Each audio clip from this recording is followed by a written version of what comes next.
So whenever I'm in a motivational desert where I can't get myself to go do anything, I mean, like the only thing I can do is like exist, wake up, go to work, come home, do dishes, do laundry, eat something, cook something, maybe play a video game, maybe I'll watch a movie, maybe I'll talk to my partner or one of my other partners, or maybe I'll stare at the ceiling.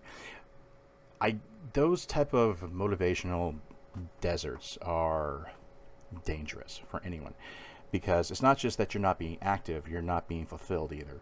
And if you're also clinically depressed like I am, those are warning signs that I need to look into.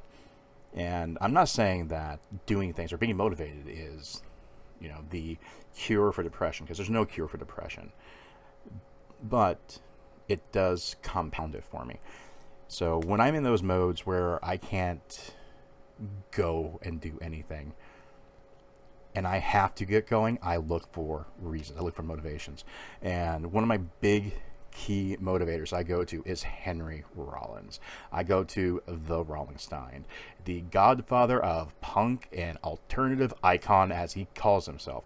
I go and I listen to his spoken word, or I'll turn on one of his, because he's on Joe Rogan constantly, so it'll show up in my feeds, and I'll go watch that. I'm like, yeah, man, I gotta go. I gotta lift. I gotta pump the iron because only the iron understands me. All that macho bullshit. But it's not just going back to the gym and doing my yoga, doing my weightlifting, doing cardio, the things I hate. It's also it's almost as if Henry Rollins comes out of my headphones, looks at me, and goes, "What are you doing? Why are you not creating? Why are you not doing something?" Well, I'm playing video games right now because I want to. You've been playing video games for 12 hours straight today. What the fuck is wrong with you? I don't know what to... Yes, you do. You know exactly what you need to do. You need to get up and you need to go. You need to go now, go. Iron understands you. Your computer understands you. Your writing understands you. Pick up that pace. Play something. And so I have like this miniature Henry Rollins on my shoulder, screaming at me constantly, going, "Get creative!" And so I have to go do this shit. And some days you're just like, wake up, like, "Yes, sir." Colonel Rollins. You go. And you're like, oh, okay, cool. And then my gym has the greatest motivational, and it's just they don't try to do it. I think that somebody's put it up there because every gym has to have a picture of Arnold, heyday bodybuilding, Mr. Universe strongman Arnie, with like the 26-inch biceps. And I don't know what it is, but every time I walk in there, I take a look at that picture, and it's not like yes, too bad you're too old for me now. It's not nothing like that. Trust me, it wasn't my type anyways.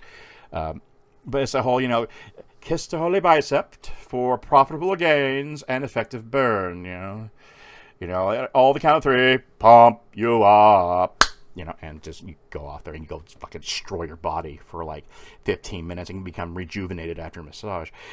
So, and so that's like two of the main motivators. You look at, even Arnie now, say whatever you want to say about him, about his political career, say about his personal life. Motherfucker, he pretty much said, "My goal is to make sure that there are no unhealthy people. I will help you. Do what you need to do." And I have no illusions about Arnold. I honestly think that if that motherfucker had the resources, he'd come to everyone's door going, "Why are you not awake yet? Get into the hammer. We are going to go lift." That's what I imagine. Why aren't you doing jumping jacks? Do 5 more. This is what I imagine in my head. So one shoulder I have Colonel Rollins, on the other side I got General Schwarzenegger sitting there telling me, "Go do something." So I have to get up and go do something. It's now my imaginary friends are now telling me to go and become a better person. I am the only person you'll ever meet who hears voices, but they tell them to do positive shit. I don't make these rules up, man. I just wake up and this is my reality. I wish it wasn't. I've been trying to change my reality forever. I just haven't found enough mushrooms to do that yet. at least not on a permanent basis. So, you're going out there, you do the gym, you destroy yourself, come home, shake, eat something. I feel great. I feel good. Wait a minute. What's that sound? And it's Henry. He's no longer sitting on my shoulder. He's now gotten bigger. He's looking at me. He's going, look at all that recording equipment. Look at all that musical equipment you've been collecting for the past 22 years. Why does it have had dust? Sir, I don't have enough time. Go make a cup of coffee and go buy something! Yes, sir, Colonel Rollins. Yes, sir. And you can go fucking fly off somewhere. It's like, roommates, are you okay? I'm like, I've got to play. The Rollins says I must go play. Who's Rollins? It's just like confused and like, running all over the house going, I got to record this bass riff before I forget it because Henry's going to come and kick my ass at night. It's like, Jesus Christ. It's like I'm in an abusive relationship with my illusions. I'd like to use my illusion, but I just can't do that. Although I do have an appetite for destruction. You are allowed to hate me for that really bad pun. Both of them. So, and these are the things that I see. These are the things I have to deal with. So, and sometimes these things hit at just like the most random times, and I hate them. It's like 3 o'clock in the morning, can't sleep. Let's write a bass riff. Fine, fuck it, whatever. Okay, I gotta go. It's like 4 o'clock in the morning. I'm right awake. I haven't had any caffeine. And I know I took sleeping pills last night, but somehow I am ready to go. Let's go record a podcast. It's like, let's do all this shit before coffee. And what the fuck is wrong with me? And then just because people like me who have my issues, we also we have that crash. So, we're way up here with our imaginary friends telling us to do all this really great shit. And then suddenly our body goes, fuck you. And we just, and we crash for a little bit. Which is fine. You just have to learn how to deal with it because manic episodes, especially when you're bipolar or you have borderline personality disorder, you can't really control those. So you just have to roll with it. And you have to hope that the manic episode isn't destructive. And you just have to make sure you have that energy. It's like, look, right now I feel like I've just hit like 5 bumps and drank a case of Rockstar. I've got to go do something now. And people go, well, can you wait till later? No, I can't wait till later. Henry's behind me. He's got a whip now. General Schwarzenegger is bringing out the other implements of destruction. I got to go, man. He's just going to fucking run off to wherever we got to go, It's like, I gotta go run in there. It's hot. Why don't you take the bus? Fuck that. I'm running. And your mind's racing. You're trying to get this shit taken care of. And then you get home and, hopefully you haven't, there hasn't been any other shiny problems that have shown up. So you come home and you try to be as creative as possible. You try to be as motivated as you possibly can before you, A, lose that energy or B, get distracted, and sometimes it's good. Like there are times where I've been going through and doing just this massive creative thing. I was working on, I was doing, 2 or 3 podcasts a week and then putting together videos. And suddenly that manic energy hit. And like, 7-Eleven time, and go grab my munchies and my drinks, whatever I needed. Come running back, record, edit, post, the whole 9 yards.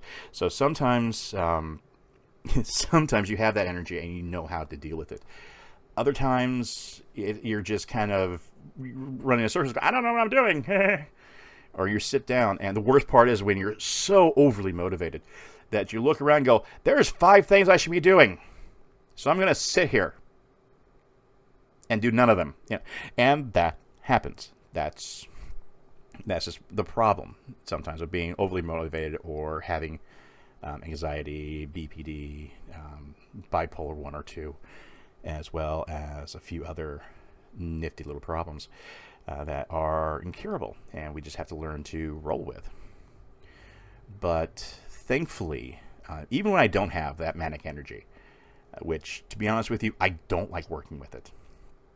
It is horrendous, and I've luckily been able to keep it mostly at bay.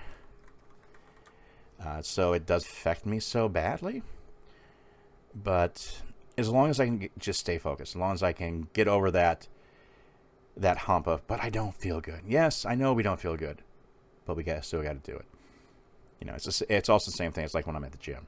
I have to be very careful about pushing my boundaries too far.